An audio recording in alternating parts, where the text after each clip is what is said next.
פרשת שדה תימן אינה פרשה של עלילה שהעלילו על לוחמי צה"ל. וואלה? קודם כל, אדון גיא פלג, למה אתה אומר העלילו? העלנו ברבים, כי אתה המפיץ הראשי של העלילה הזאת. להגיד שזאת לא עלילה? בוא נבדוק במילון, כי מתברר שיש לך בעיה קלה עם העברית שלך. עלילה, עלילת שווא, דיבה. עכשיו תראה גיא, אתה אולי לא זוכר אותי, הבלשית בפיג'מה, שהראיתי כבר איך זייפת את הכתבה על יוסף חדד. אחד הדברים שאני ממש טובה בו זה לעלות על שקרים, ובמקרה אני גם מתעסקת עם תלונות שווא מפורסמות.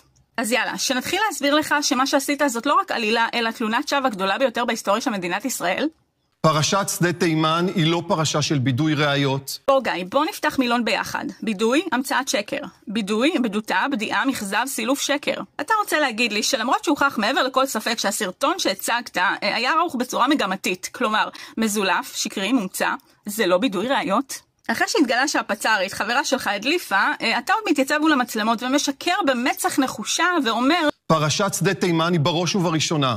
פרשה שבה 5 אנשי מילואים של צה"ל התעללו התעללות מחרידה. פתאום בראש ובראשונה מדובר בהתעללות במחבל? גיא, אתה משקר. אתה כבר הבהרת בכתבה באופן חד משמעי הצילום כולל תיעוד של העבירה מיוחסת לאנשי המילואים, מעשה סדום בנסיבות אינוס. והיום אתה מתחמק?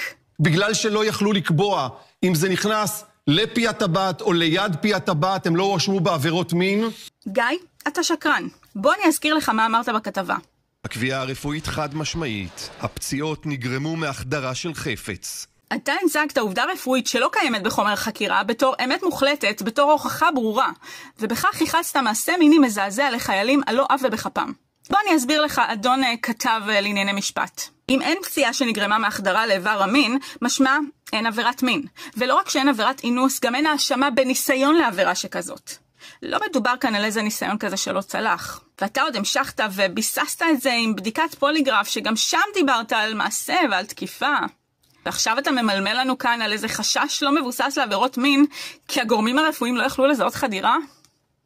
אבל גם היום אתה מתעקש לדבר על זה בעובדות מוחלטות. זאת פרשה חמורה במיוחד. לכאורה. איש לא העליל, הכל בכתב אישום שאנחנו נקריא את סעיפיו. המגיש שם מתקן אותך, אומר לך שאלו מעשים לכאורה, ואתה מנפנף את התיקון ונשען על כתב האישום כאילו מדובר באיזו אמת מוחלטת.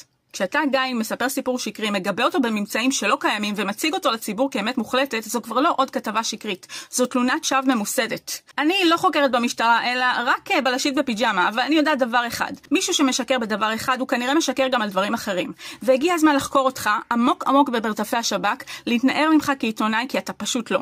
אתה בסך הכל, איך אתה אוהב להגיד? חלאה.